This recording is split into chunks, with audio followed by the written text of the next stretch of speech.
Olá, está no ar mais uma edição do Câmara Rio Debate. Hoje nós vamos falar sobre os distúrbios que afetam o sono.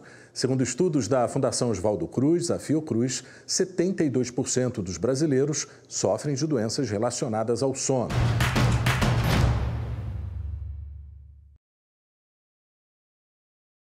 Para falar sobre este assunto, eu recebo aqui no estúdio duas convidadas. A doutora Andréa Bacelar, neurologista, referência nacional em medicina do sono, e a doutora Thaisa Eschenhaut, psiquiatra. Sejam bem-vindas, muito obrigado pela presença de vocês. A privação do sono pode indicar alterações na saúde física ou mental. Depois da insônia, os distúrbios do sono mais comuns são a apneia obstrutiva do sono e a síndrome das pernas inquietas. São comuns também o sono insuficiente e o atraso de fase do sono. Dormir bem é essencial para a saúde, mas para muitos, uma boa noite de sono tem se tornado cada vez mais difícil. Durmo 3 a 4 horas por noite. E, não sei, eu estou me sentindo bem. Muitos cariocas têm enfrentado dificuldades para dormir. Alguns sofrem com a insônia, enquanto outros adotam rituais para tentar pegar no sono. Eu demoro um pouco a dormir, né? Eu demoro a pegar no sono, mas aí eu me concentro, conto até 10 respiradas profundas, assim, geralmente ajuda, mas não é uma regra. Melhorar a qualidade do sono pode parecer um desafio, mas pequenos ajustes no dia a dia podem fazer toda a diferença. A vida inteira eu sempre assim procurei me tranquilizar, eu já fiz meditação, eu tenho uma rotina de vida assim bastante regrada, eu faço exercício físico. E seja qual for o método escolhido, o importante é encontrar o que funciona melhor para cada um e valorizar as noites bem dormidas. Afinal, uma boa noite de sono é essencial para enfrentar os desafios de um novo dia. Bom, começo então a entrevista com a doutora Andréa. Doutora Andréa, primeiro a gente precisa conceituar um sono saudável, né? É um objetivo de todos, mas poucos alcançam? Poucos alcançam. Infelizmente, hoje a prevalência... É difícil você encontrar alguém que diga, eu durmo muito bem. E como é que a gente sabe que está dormindo bem? É individual. A gente acorda e eu tenho que me sentir com um bem-estar físico e mental para viver aquele dia. Quer dizer, acordei bem, eu agora posso ter uma atividade cognitiva, né? Minha memória, minha concentração, meu juízo crítico, minha função de executar tarefas está funcionando. E fisicamente, eu posso fazer exercício, eu posso caminhar, eu posso fazer os trabalhos, atividades domésticas, que eu estarei preparada para isso. Isso é um sono saudável, um sono que eu tirei uma boa nota naquela noite. Doutora Thaisa, a gente imagina que isso pode provocar aí problemas da saúde mental, né? Quais são esses problemas? O que um sono irregular pode fazer na vida de uma pessoa? Bom, quando você não tem uma noite de sono, você está ali naquele estágio mais irritado, né? Uma má noite de sono é inconfundível. Você acorda de mau humor, parece que o dia está mais nublado, mais cinza. Você tende a ficar mais impulsivo, mais reativo, impaciente. E do ponto de vista um pouco mais crônico, pode ter complicações, tanto do ponto de vista sendo um sintoma, ou seja, a insônia sendo o sinal de uma doença psiquiátrica, ou pode ser um causador de um transtorno mental também. Você não dormir bem cronicamente pode causar alguma patologia mental mais séria. Doutora Andréa, como é que os pacientes chegam até o seu consultório? O que eles relatam? Infelizmente, ainda se demora muito a buscar ajuda, né? As pessoas se acostumam a dormir mal ou não fazem a associação. Eu estou cansado, irritado, mal-humorado, sonolento, com dificuldade em perder peso, minha pressão está alta, mas eu não faço associação. Será que isso é porque eu estou dormindo mal? Então, para você buscar ajuda, demora. Ele já passou por alguns outros especialistas queixando-se do fato em si, da queixa diurna, para depois buscar ajuda. E, infelizmente, também muitas vezes já chegam medicados. Muitos dos pacientes já chegam tomando o remédio, às vezes não é nem prescrito por um colega, por um médico. Às vezes é o remédio que eu tenho em casa, é o remédio que eu posso comprar na farmácia sem receita, ou um remédio que precise de receita, mas a farmácia vende sem receita. E aí, essa é a nossa realidade e fica muito mais difícil de tratar, porque eu tenho que tratar o transtorno de base, a queixa principal, o diagnóstico que foi feito, e eu tenho que tratar a retirada de muitas medicações que ele está tomando indevidamente. Bom, doutora Thaísa, quais são as consequências do uso indiscriminado desses remédios? Bom, primeira coisa é a tolerância e a dependência. O paciente vai precisar cada vez mais de uma dosagem maior para conseguir dormir, porque o corpo, o mecanismo, ele se torna dependente do uso das medicações. Algumas medicações, como por exemplo os benzodiazepínicos, podem ocasionar com declínio cognitivo, que pode inclusive com um paciente mais velho ocasionar um processo demencial. A doutora Andréa deve ter muitos casos desse no consultório.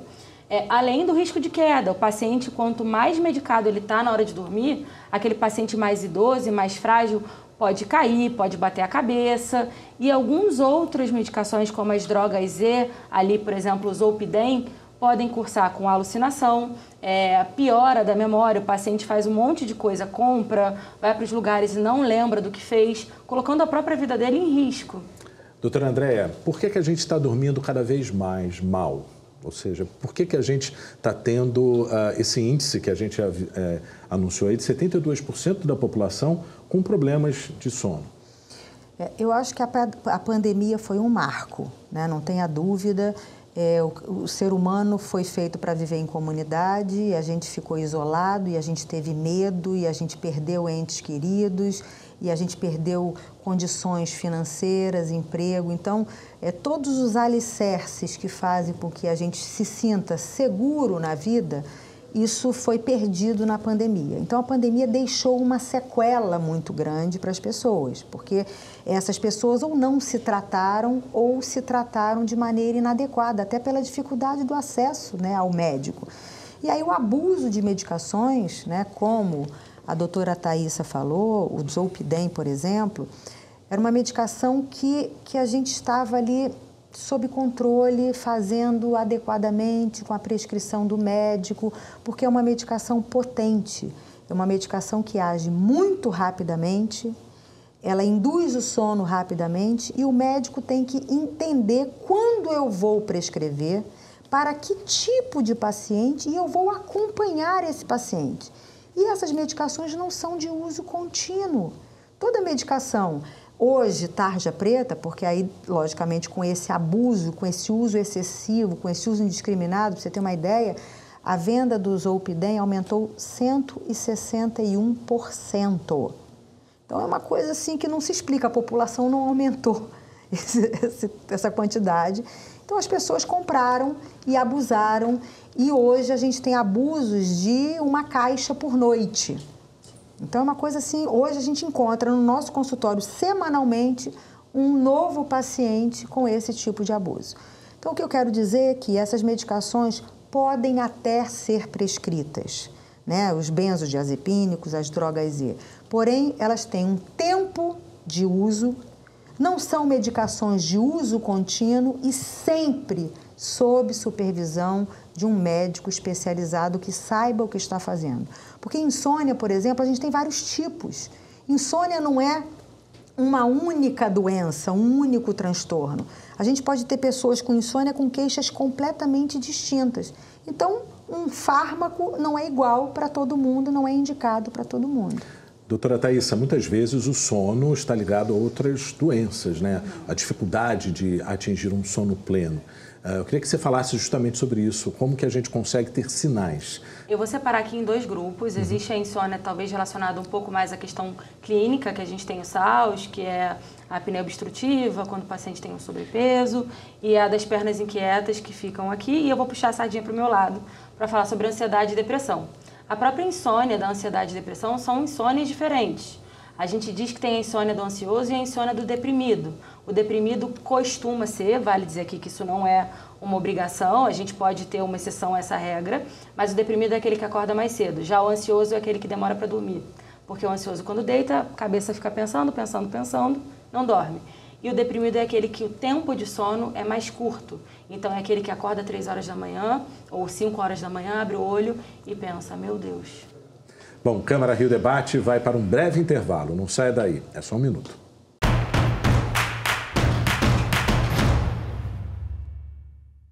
Câmara Rio Debate está de volta hoje falando sobre os distúrbios do sono. Bom, eu estava aqui ouvindo no bloco anterior a doutora Thaísa falando sobre todas essas recomendações. E agora eu queria um pouquinho da experiência pessoal de vocês. Doutora Andréia, a senhora dorme bem? Eu tenho um bom sono, mas eu tive 4 filhos. Quem tem 4 filhos, hoje no Rio de Janeiro... É difícil dormir. É difícil você desligar, né? É lógico que hoje todos estão adultos, crescidos, maduros, responsáveis. Então, graças a Deus, hoje eu consigo dormir tranquilamente, né? O sono vem espontaneamente. E o que eu falo para os meus pacientes, primeiro de tudo, é autoconhecimento. Porque o sono não é igual para todo mundo. O tempo de sono não é igual para todo mundo. O horário de dormir não é igual para todo mundo. Né? Então, a gente tem que conhecer o chamado cronotipo. Cronotipo é qual é a sua preferência genética em dormir. E muitas pessoas conseguem manter essa preferência. Então, eu sou vespertino. Vai chegando 5 horas da tarde, aí eu vou acendendo, aí eu vou criando, aí eu funciono, eu trabalho, meu humor tá ótimo. 11 horas da noite eu tô, sabe, no auge da minha função cognitiva. Essa pessoa não vai dormir 11 horas da noite.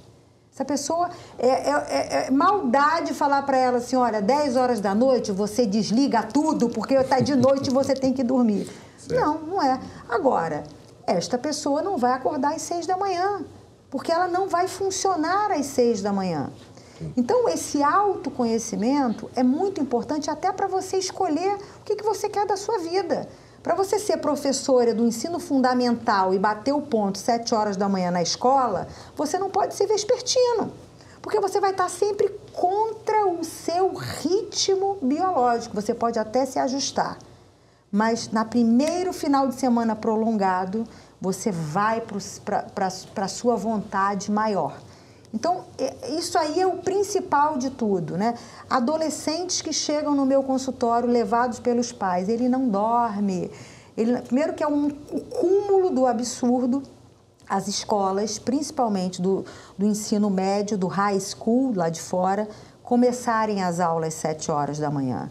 Hoje existem leis nos Estados Unidos e alguns países também da Europa, que as escolas já começam 8 horas, 8h30. Porque além da questão motivacional dos adolescentes, existe um atraso fisiológico da curva do hormônio do sono, que chama-se melatonina. Esse hormônio, ele é produzido tardiamente nessa fase da adolescência. Então, mesmo que ele queira dormir às 9 para acordar às 5 para sair às 6 de casa, ele não tem sono nesse horário. Então, é uma conta que não fecha. O adolescente precisa de 9 a 11 horas de sono. Não é 7 a 9 igual o adulto. Ele precisa estar às 7 horas em sala de aula.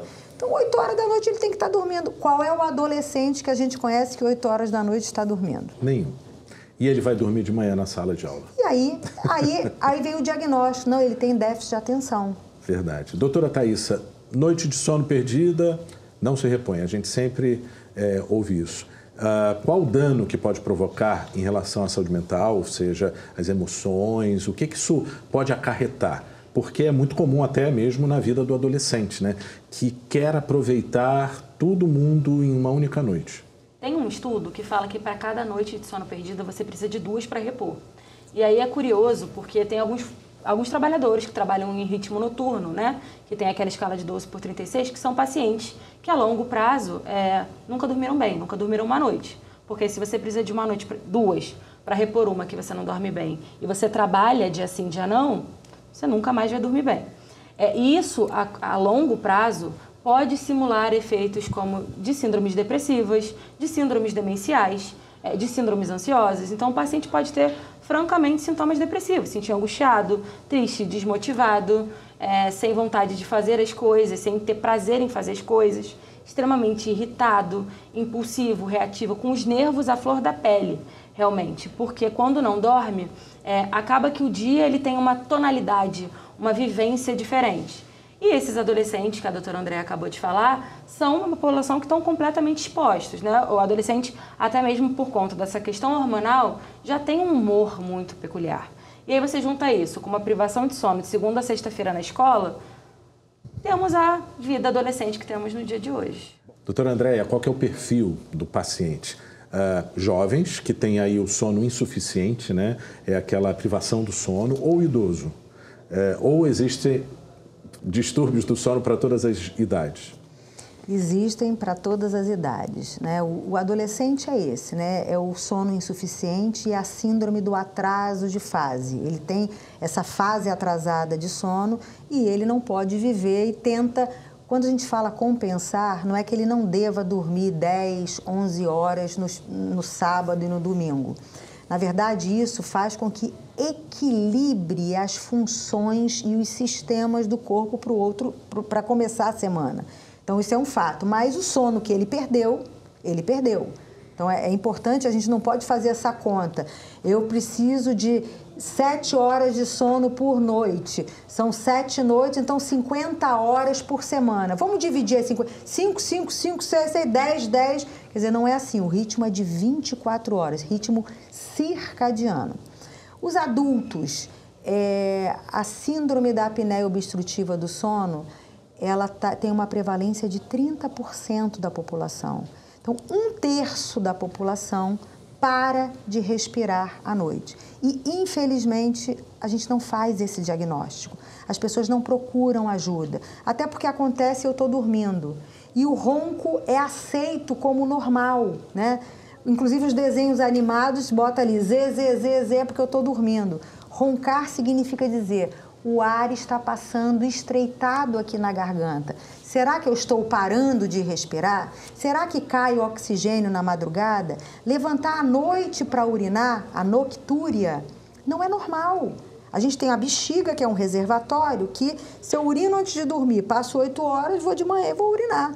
Por que eu preciso levantar à noite para urinar? Porque eu produzo hormônio diurético. O que faz isso acontecer? Hipóxia, queda de oxigênio à noite. Então, é uma luzinha amarela. Se você levanta para urinar à noite, será que você está tendo apneia do sono?